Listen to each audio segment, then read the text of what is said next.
Seja muito bem-vindo, seja muito bem-vinda à segunda aula do treinamento especialista em perícia de fraude no consumo de energia. Na primeira aula, nós conversamos sobre como você pode começar nessa área.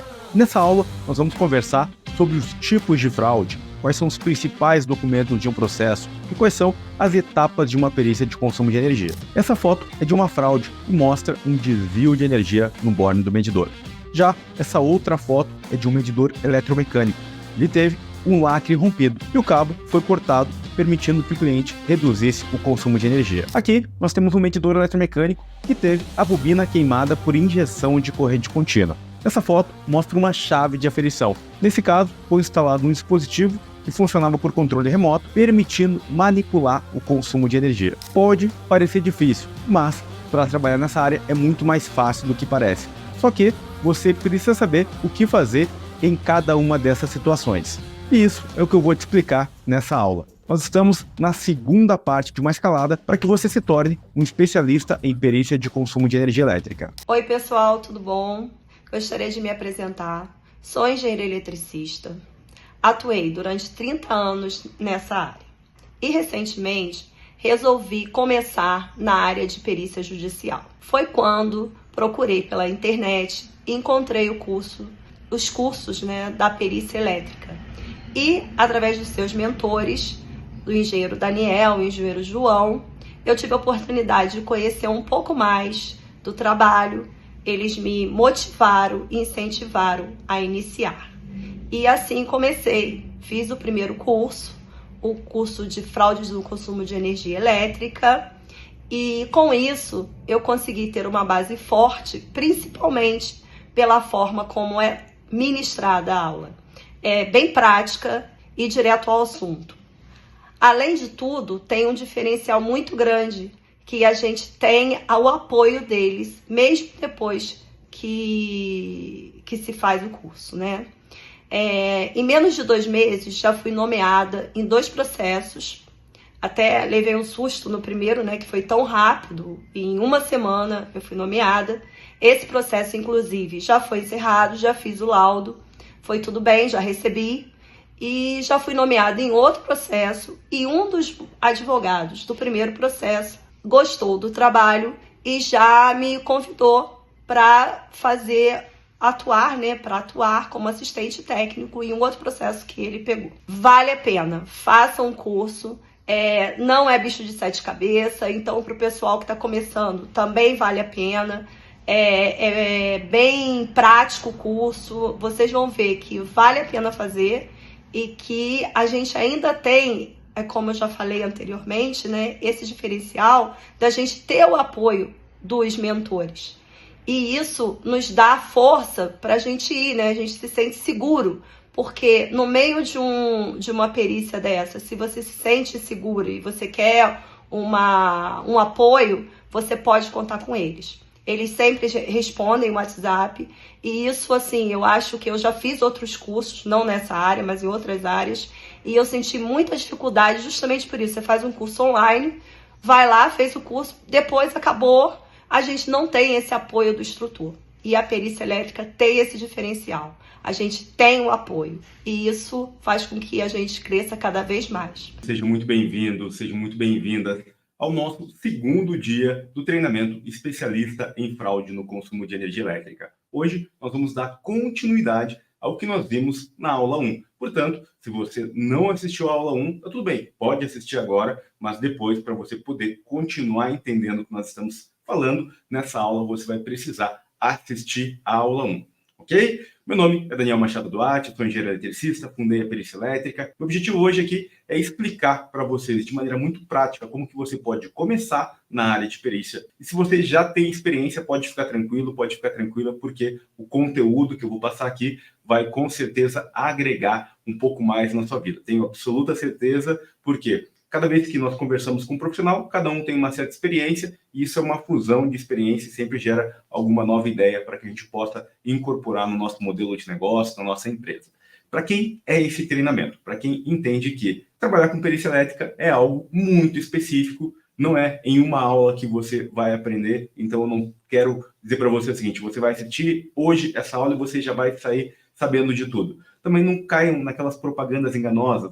Às vezes façam um anúncio para mim dizendo, olha, você vai trabalhar como perito, você vai ganhar 20, 30 mil por mês, vai ter uma renda fixa trabalhando com isso. Não, não é essa abordagem que nós temos aqui. Se você quer se tornar um especialista em algo, em qualquer coisa, entenda que vai exigir um pouco de dedicação. Tá? E nós estamos aqui para contribuir para que você possa encurtar esse caminho em relação a essa dedicação. Então vamos entender um pouquinho sobre esse mercado de perícia judicial, tá? Dando continuidade.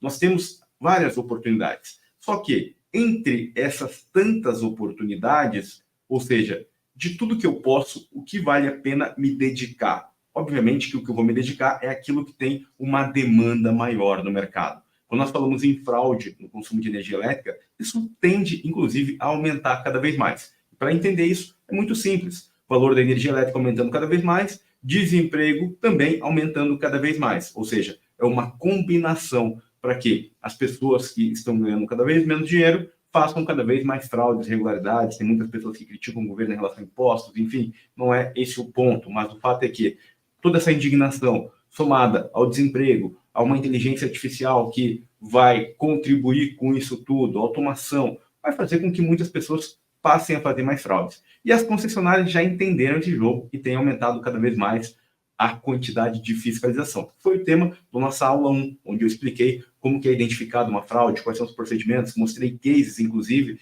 de contestações que nós podemos fazer como serviço, mostrei 2 cases de atendimento, e é importante entender essa dinâmica do mercado. Às vezes nós queremos uma garantia. Eu quero entrar nesse mercado, mas só se eu for ganhar tanto por mês. Cara, se você não começar, você nunca vai construir algo que ao longo do tempo você possa receber um pouco mais. Então, é necessário tomar algumas decisões importantes, entendendo que nesse momento vamos enxergar, olhar do alto e pensar, será que isso aqui vale a pena para mim? Será que não vale? Então vamos entender o seguinte, existem diversos tipos de perícia, entre elas, uma das principais, com maior quantidade de nomeação, é de fraude no consumo de energia elétrica. O que eu faço ao receber uma nomeação? Você precisa passar uma proposta de honorários, dizer se você aceita ou não aquela nomeação, informando qual que é o valor. Só que para saber qual que é o valor que você vai cobrar, existem alguns detalhes. Considerando uma perícia de fraude no consumo de energia elétrica, você precisa saber, tá, mas o medidor foi retirado? Foi enviado para o laboratório? Sim ou não? Eu preciso ir na unidade consumidora? Sim ou não? Que tipo de fraude foi feita?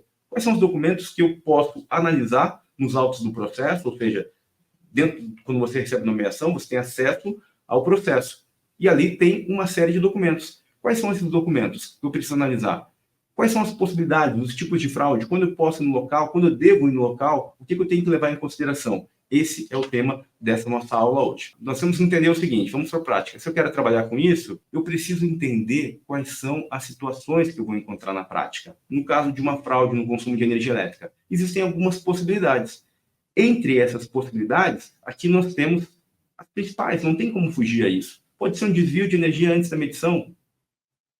Pode ser uma manipulação no medidor de energia com rompimento de lacre da caixa de medição e também no medidor, para manipular a parte interna desse equipamento. Também pode ser uma adulteração no medidor de energia sem violação do lacre do medidor. Também temos a possibilidade de fazer uma adulteração no sistema de medição indireta. E tem também situações atípicas. O que nós temos aqui? Nesse caso, de maneira específica, da esquerda, muito simples de entender. Antes dos cabos chegarem no medidor ou no disjuntor, dependendo do padrão da concessionária, às vezes o cabo chega direto no disjuntor e às vezes chega direto no medidor. Foi feito um desvio no eletroduto, no trecho que compreende entre o ramal de entrada. E esse desvio gerou um benefício para esse cliente que pagou uma energia menor. Como que a equipe da concessionária identifica isso? Muito simples, muito simples. É uma fraude muito grosseira. Por quê? Você chega lá no local, desconecta os cabos na parte inferior, no ponto de entrega, na parte superior, puxa o cabo, ele não corre dentro do eletroduto, a concessionária vai fazer o quê? Vai escutar o barulhinho, tem uma sonda, consegue identificar, quebra a mureta, tira a foto e já notifica o cliente. Perfeito? Então, uma fraude bem grosseira. Essa outra aqui da direita também é bem legal. Vocês podem perceber que o cabo que sai do disjuntor, ele vai para o mesmo lado da carga. Ele não entra no lado da fonte do medidor. Isso faz com que, obviamente, o registro de consumo de energia, nesse caso, seja igual a 0, porque é um medidor monofásico. A grande questão em uma situação como essa é, o que eu faço se existe um desvio de energia elétrica e o medidor não foi substituído? Se eu sou nomeado como perito, eu preciso ir até o local? Eu preciso ir até o laboratório? Obviamente que não. O laboratório não precisa porque o medidor não foi substituído. Geralmente ele não é substituído. No entanto, existem situações onde a concessionária vai lá e coloca desvio de energia e ainda substitui o medidor. Se o problema está relatado como desvio de energia e não no medidor, tá tudo bem. Agora, se o problema tem desvio de energia e o medidor também teve manipulação, aí são duas coisas a se verificar. Só que muitas vezes no próprio TOI, a equipe que preenche isso faz de maneira inadequada e coloca muitas vezes situações onde nem conseguem caracterizar uma irregularidade. Quando existe uma adulteração, que é um desvio antes da medição, nós vamos analisar o seguinte: precisa ir até o local? Que local? Se não foi substituído o medidor, não tem por que ir no laboratório. E na unidade consumidora, existe um lapso temporal. Muitas vezes isso aconteceu há 2, 3, 4 anos atrás. Então não tem por que eu ir lá verificar isso. Tem muito perito que faz o seguinte, amigo. Ele pega um alicate amperímetro, vai lá na unidade consumidora e começa a medir corrente instantânea, sendo que o TOI foi emitido há 2, 3, 4 anos atrás. Ele começa a medir corrente instantânea para colocar essas informações no laudo. Isso é uma prova de que a pessoa não entende nada do que está fazendo, porque você não consegue usar essas informações e nem deve, com base no que está escrito na resolução, em relação a esse tipo de perícia. Não caiam nisso, pessoal. Então, tomem muito cuidado. Se você faz isso hoje, não tem motivo nenhum para se fazer e você pode ter o seu laudo, inclusive, impugnado se você usar esse valor de leitura instantânea. Aqui nós temos alguns exemplos de quesitos técnicos, que são que vocês são contratados para responder. Existe um conflito entre ambas as partes, tá? Existe um conflito entre o quê? Entre o autor e o réu.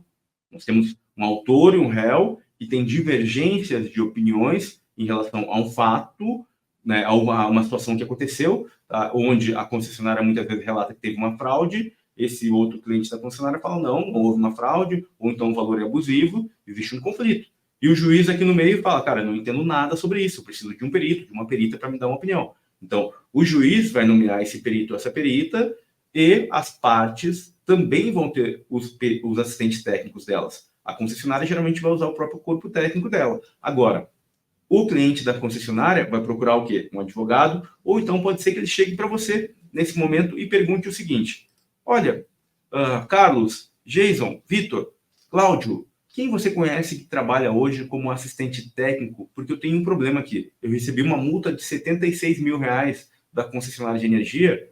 Cara, não sei o que fazer. Eu vinha pagando aqui um valor médio de fatura de energia elétrica de R$2.700. Como que eles estão me cobrando de maneira retroativa, referente a um período de 6 meses, R$76 mil? Esse é o tema da nossa aula 1. E o que eu fiz nesse caso? Um relatório de contestação. Como nessa área tem poucas pessoas trabalhando, e é o mercado restrito, é muito difícil para essas pessoas encontrarem profissionais. O que eu quero dizer é que o valor da hora técnica de um especialista nessa área que sabe fazer o serviço, sabe vender e sabe atrair cliente é diferenciado no mercado. Porque muitas pessoas dizem, não, eu sei fazer o serviço, legal. Quantos serviços você faz no ano? Não, eu faço um. O que adianta você ser muito bom ou então não faço nenhum? De que adianta você ser muito bom em algo se você não consegue levar isso para o mercado? Tem alguma coisa que está errada, né? Talvez o ego, talvez o orgulho esteja fazendo com que você fique cego para algumas coisas. E aí nós precisamos começar a tirar as vendas aqui. Nós temos que responder todos esses quesitos, que muitas vezes vão mudar de concessionária para concessionária. Esses quesitos se referem à situação anterior, a foto do lado direito, ou seja, um desvio de energia antes da medição.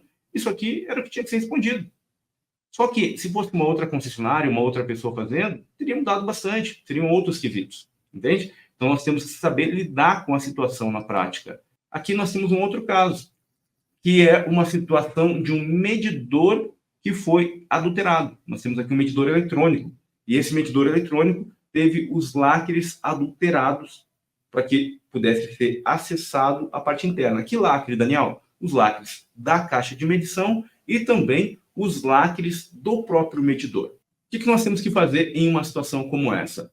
Verificar o equipamento. Então, se ele foi substituído, nós temos que analisar. Esse medidor, ele encontra-se disponível para inspeção? Sim ou não? Se ele se encontra disponível para inspeção, onde fica esse laboratório? É na minha cidade ou é em outro local? Porque isso tudo vai impactar no custo da minha proposta de honorários. Quando for fazer esse orçamento, para informar para o juiz qual é o valor daquela perícia, eu tenho que quantificar minhas horas. Tem peritos que falam, qual que é o valor da hora técnica? Isso muda muito de estado para estado. Só que tem uma oportunidade muito boa que é quando você trabalha como assistente técnico. Você não fica condicionado à tabela de horas. E essa tabela de horas é extremamente fictícia. Extremamente fictícia. Por quê? Se você pegar um profissional que não tem experiência para fazer um serviço, pode ser que ele queira ir na unidade consumidora, pode ser que ele queira ir no laboratório, ele faça um monte de coisa que não precisa para aquela perícia. E ele gastou muito mais horas para aquela atividade, além de não ter experiência. O fato dele não ter experiência, também no início ele vai gastar mais horas do que eu gastaria. Só que se você quer ganhar experiência e você consegue compreender toda essa dinâmica, que não é difícil, não é nada difícil, nada difícil, só que tem que estudar um pouquinho. O que nós temos que analisar? O medidor foi substituído, eu fui até o laboratório, nesse caso teve foi cortado, foi rompido o lacre e também foi cortado um cabo que permitia que fosse feita a medição de uma das fases. Tá? Detalhes sobre os lacres, nós temos que tomar muito cuidado com isso. Nesse caso, de maneira específica, no TOI, não tinha a informação de que os lacres estavam violados. Nós conseguimos enxergar isso somente no laboratório. Então, isso é muito importante. Por quê? Às vezes a equipe de fiscalização vai até o local, emite um TOI, só que nesse TOI, vamos dar uma olhadinha aqui, nesse TOI, não é possível identificar, através do TOI, que os lacres estavam violados. E o que a equipe faz muitas vezes? Ela coloca a informação de que existia um lacre. E aí ela faz o seguinte, ela coloca a numeração desse lacre no TOI. E o advogado vai questionar depois. Opa, como é que existe a numeração do lacre? Não está sendo informado que o lacre está violado, só que para acessar o medidor tem que romper o lacre. Um exemplo prático. Nesse caso, não foi informado pela equipe de medição se o lacre estava rompido ou não. Aí nós temos um problema. Peraí, e aí? Será que existia lacre? Será que não existia? Foi uma falha da própria equipe da concessionária. E são essas coisas que nós vamos levar em consideração ao ser nomeados como peritos ou então ao trabalhar como assistente técnico. E se nós trabalhamos como assistente técnico, como é que é isso, Daniel? Você vai formular perguntas para quem? Para o perito responder essas perguntas. Quanto tempo isso demora? Às vezes você vai receber o contato do cliente ou do próprio advogado, vai fazer os quesitos, vai cobrar por elaboração de quesitos. O tempo para elaborar o quesito é rápido, é um valor agregado muito bom para trabalhar com isso, muito bom mesmo. E depois, o que acontece? O perito vai responder esses quesitos. Você também pode cobrar um valor adicional para acompanhar a inspeção no laboratório. E aí, se você compreender isso tudo, em pouquíssimo tempo você está pronto para o mercado em um nível muito acima da média. Por quê? A média é muito baixa. A média é aquela turma que diz o seguinte, cara, eu vou ver como é que é, vou tentar um pouquinho, não deu certo, não vou para cima, aí vou ver outra coisa, porque eu acho que isso aqui não dá, isso aqui também não dá, vou ver outra coisa, acho que isso aqui também não dá, o mercado é ruim. O mercado é ruim. Tudo está errado, né? Só a pessoa que está certa, né? Só o tenta pouco que está certo. Então você não pode ser um tenta pouco para ser um especialista em algo. Agora, o que é importante nisso tudo, tá? O que é importante é isso aqui. Vamos lá, nós temos aqui um medidor de energia. Esse medidor de energia aqui, ao romper os lacres desse equipamento, existem diversas manipulações que podem ser feitas. Diversas.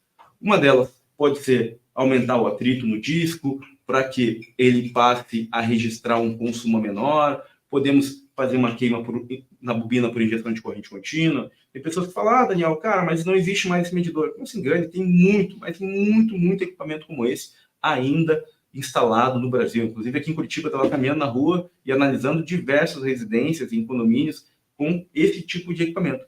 Que, obviamente, com o tempo, eles já vêm começando a ser substituídos. Tem novas tecnologias que estão chegando. E durante essa substituição, esses equipamentos aqui, eles vão sendo o quê? Vistoriados também. E existem diversas fraudes, às vezes no próprio borne do medidor aqui. Tem um caso no qual eu fui nomeado como perito, aqui nós temos o lado da carga, desculpa, e aqui nós temos o lado da fonte. A pessoa tirou o cabo de entrada aqui, no lado da fonte, e conectou no mesmo lado da carga. Ou seja, tanto a entrada quanto a saída, os dois cabos estavam conectados aqui. Automaticamente, obviamente que você não tem o registro de consumo nessa fase. É um exemplo que eu vou trazer para vocês aqui, só que nesse caso era um medidor monofásico e não um medidor trifásico. O fato é que, às vezes, dá medo de trabalhar com isso, porque não sou especialista em medidor. Não tem problema nenhum. Você não precisa ser um especialista em medidor, porque você vai até o laboratório e o laboratório da concessionária, ou então o laudo que foi feito, é que vai precisar apresentar as devidas justificativas em relação a um equipamento como esse. Nós temos também situações onde o lacre, muitas vezes, foi violado e nós nem sequer conseguimos identificar isso a olho nu. Tem que ser enviado para um laboratório com uso de microscópio para poder identificar. Por isso que muitas vezes a equipe de medição ela substitui esse lacre aqui, só que eles colocam no TOI a numeração do lacre. E lá no laboratório é que o pessoal vai identificar se esse lacre está rompido ou não. É possível adulterar, inclusive, fazer a queima de um próprio medidor de energia sem romper os lacres. Falando aqui de um medidor eletromecânico, nós temos uma foto da esquerda de uma bobina rompida por injeção de corrente contínua. E a foto da direita foi de uma bobina que foi queimada por uma descarga atmosférica. Elas têm características diferentes. E isso nós precisamos analisar ao ser nomeados. Qual que é a justificativa? O que o relatório técnico da concessionária está dizendo? É queima da bobina por injeção de corrente contínua. Legal, eu consigo concordar com o que está escrito nesse relatório técnico, sim ou não? Se eu não consigo concordar, o meu papel como perito é questionar a concessionária. E muitas vezes eu vou precisar ir no laboratório para poder ver essa situação. Quando tem adulteração no medidor, minha recomendação, vai no laboratório. Só que pode ser que esse medidor não esteja disponível para fazer esse tipo de inspeção. E aí você precisa verificar nos autos do processo se ele está disponível ou não para inspeção, questionando a concessionária. Então, o que é o processo judicial? O processo judicial é onde estão armazenados todos esses documentos e é uma forma que nós temos para nos comunicar com o juiz. Isso é tramitado para as partes, sempre através desse canal de comunicação. O que acontece quando nós temos uma queima da bobina por injeção de corrente contínua? Nós temos aqui dois exemplos práticos. A foto da esquerda, com um ensaio que foi feito pela Lactec, onde foi aplicado 100 volts por 30 minutos. Depois foi aplicado 200 volts por 30 minutos. O estrago foi diferente. Aqui tem um outro problema, uma outra situação, ou seja, eu estou classificando para vocês os tipos de possibilidade. O que caracteriza isso? Uma adulteração no sistema de medição indireta, que poderia ser no TP, no TC, poderia ser em outro local qualquer. O fato é que existe uma situação onde, tendo um sistema de medição indireta, na média tensão, nós vamos precisar resolver esse tipo de situação e saber lidar com isso também. Então, não existe padrãozinho, existe entender os problemas e, a partir do entender o problema, nós vamos sabendo o que nós vamos buscar de informação com base na resolução para resolver aquilo. É como se fosse um exercício de matemática. Tem os exemplos no livro, cálculo, por exemplo, tem os exemplos no livro. Aí quando nós vamos resolver o problema, vamos separar com uma coisinha um pouco diferente. O que você faz? Pesquisa, pergunta para quem tem experiência. E temos também situações atípicas que envolvem o quê? Suspeita de medidor não funcionando de maneira adequada. E aí, Daniel, o que eu faço? Preciso ir para o local? Não preciso? Posso colocar o meu instrumento aqui, o meu analisador, para poder verificar esse equipamento? Sim ou não? Obviamente que não, senão é um laboratório.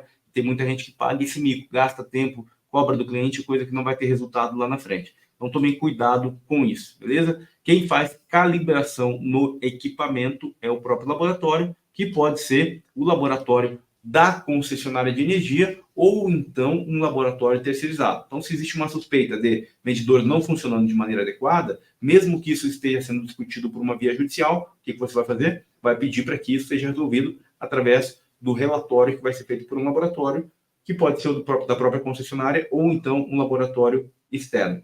Como que tudo acontece, tá? Primeiro passo aqui, eu preciso estar cadastrado para ser o quê? Trabalhar como perito. Estando cadastrado para trabalhar como perito, eu vou receber a nomeação. Recebi a nomeação, eu vou passar o quê? A proposta de honorários. Eu posso declinar dessa perícia. Não quero fazer essa perícia. Cara, eu vou declinar. Vou dizer para o juiz que eu não posso fazer. Depois do orçamento. Cara, foi aprovado o orçamento.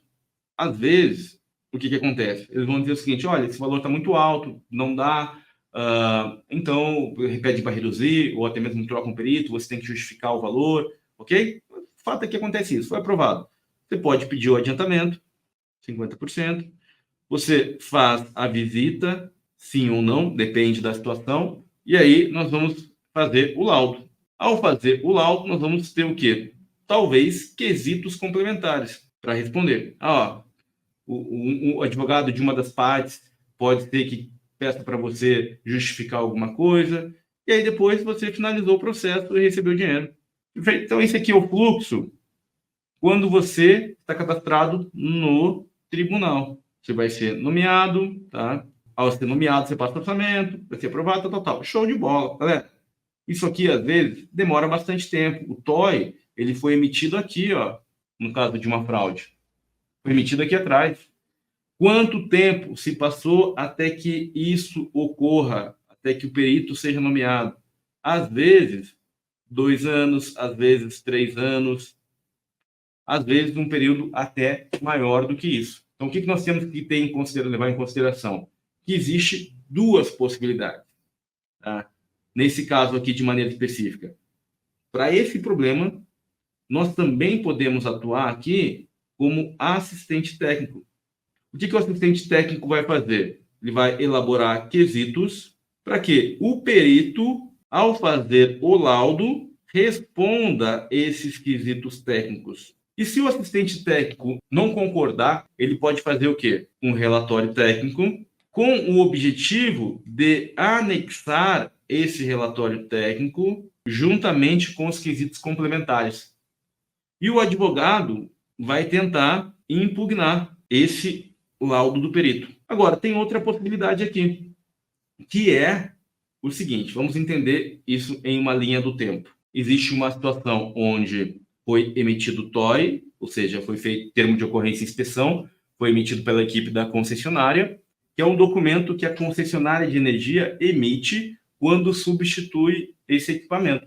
Então, esse documento aqui, ele faz parte dos autos do processo. A primeira coisa que nós temos que ver ao ser nomeados como perito é se esse TOI está lá nos autos ou não. E o que ele tem como informação? Nesse caso, de maneira específica, está sendo informado que o medidor tem um furo na carcaça e que não registra consumo de energia. Depois do TOI, o medidor foi para o laboratório. Depois do laboratório, foi feito um cálculo da multa, que não é multa, tá? É um termo popular aqui. Na verdade, é uma cobrança retroativa, porque eles não querem falar que é uma multa. Mas o fato é que foi feito um cálculo informando para o cliente que ele deve um valor. Feito isso, o cliente recebe uma carta de cobrança. Ele tem até 30 dias para recorrer. Então, aqui nós temos uma oportunidade, em verde, muito, muito boa. Aqui nós temos um prazo de 30 dias para apresentar o quê? As justificativas para a concessionária. E nesse caso, de maneira específica, na aula 01, eu mostrei um case. Ele recebeu uma notificação da concessionária, sendo informado que o medidor estava violado, só que esse cálculo aqui, ele está errado. Essa é uma oportunidade muito boa, ou seja, antes de virar um processo judicial, existe um período, um prazo de até 30 dias, que você pode ajudar o cliente da concessionária, caso você entenda que existe uma coisa errada. Só que para isso você tem que estar posicionado de maneira adequada.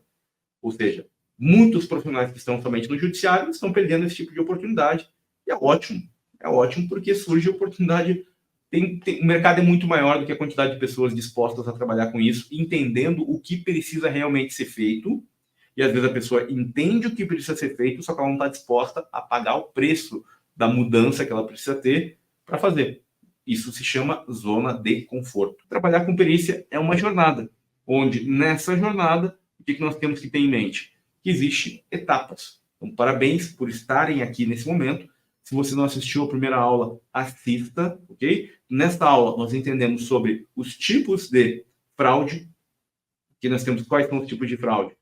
Desvio de energia antes da medição, adulteração, rompendo os lacres do medidor, da caixa de medição, ou então manipulação ou queima do medidor sem romper esses lacres, manipulação no sistema de medição indireta. Temos também situações atípicas que envolvem a reclamação, suspeita se o medidor está funcionando de maneira adequada ou não. É uma jornada que leva tempo, mas a vida é longa. E, obviamente, que os mais fortes chegam mais longe. Agora, ser o mais forte é uma questão de decisão. Por que é uma questão de decisão? Eu estou indo para academia, estava lá hoje treinando, eu falei, porra, caramba, né? Quando eu ia para academia antes, meu modelo mental era muito fraco, porque eu queria chegar num resultado sem treinar o que os caras que tinham atingido determinado resultado tinham feito para atingir aquele resultado. Ou seja, tem às vezes pessoas que treinam anos para chegar em determinado resultado. E tem as pessoas que querem o atalho, o modelo de laudo, vão lá, tomam um anabolizante, só que depois tem uma série de consequências em relação a isso. Agora, tem as pessoas que, obviamente, vão ficar onde estão, porque elas olham para frente, elas não querem pagar o preço dessa transformação. Ela não quer pagar o preço do anabolizante, e ela já é consciente de que isso vai fazer mal para ela, só que se ela pensar o seguinte, cara, eu vou começar a treinar agora, mas eu vou ter resultado, o resultado que eu gostaria de ter daqui a 1, 2, 3, 4 anos. Então é melhor nem começar. Só que quando você tem essa mentalidade na vida de é melhor nem começar, é muito provavelmente que você já esteja caindo em um ponto onde você está em declínio. Porque se o mundo está evoluindo exponencialmente e você tem essa mentalidade, cara, você está em alto risco. Eu comecei em 2004 nessa área, fiscalizando. Isso aqui é uma inspeção, a foto da direita é uma inspeção, uma cabine de média tensão, e fiz um treinamento de fiscalização de fraude em média tensão. Também fiscalizava em baixa tensão.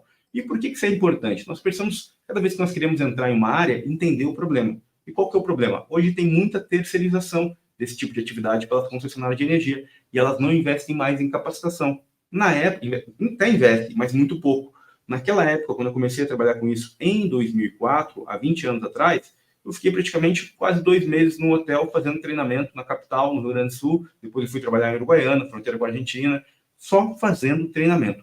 Então existia ainda uma cultura de treinar as equipes para que elas pudessem, depois de serem treinadas, irem para campo. Hoje em dia, o que as concessionárias têm feito? Coloca o cara direto em campo, seja o que Deus quiser, vamos economizar, tira um cara que custa um valor X, que tem experiência, coloca um cara sem experiência pagando metade do valor. Essa é a cultura de muitas concessionárias no Brasil e, consequentemente, a qualidade desse tipo de inspeção vem caindo cada vez mais. Aí é que surge a nossa oportunidade. Diante de tantas fraudes que são cometidas, muitas estão sendo cobradas de maneira correta e muitas estão sendo cobradas de maneira errada. O nosso papel, sendo nomeado pelo juiz, ou até mesmo trabalhando como assistente técnico, é fazer uma análise daquela situação e entender se o que está sendo dito pela concessionária está de acordo com o quê? Com a resolução da ANEEL. Queria dar meu depoimento aqui, eu fiz cursos com o Daniel, e o Daniel é um cara que vai provar para vocês que a parte técnica é uma porcentagem muito pouca que você precisa para a tua empresa. A questão de processos, venda, marketing, o teu posicionamento no mercado, isso foi o que ele me ajudou muito, principalmente na minha empresa. Hoje eu tenho empresa de engenharia e talvez se não fosse um empurrão aí, os incentivos, todo o material, né, que foi disponibilizado, talvez ele não chegaria a esse nível aqui. Olá, meus amigos, eu sou o Ivan, engenheiro eletricista, e no ano passado eu iniciei aí uma série de capacitações junto com o Movimento Perícia Elétrica e com o Daniel. Um movimento de muito sucesso que deu uma alavancada na minha carreira, eu que trabalho em uma empresa privada, e consegui associar essa demanda de serviços a um portfólio muito abrangente, e isso foi um divisor de águas na minha vida profissional, na minha carreira pessoal, e com certeza foi assim um momento importantíssimo quando eu adquiri o treinamento para laudos de inspeção elétrica e em seguida uma mentoria para laudos de crédito em ICMS.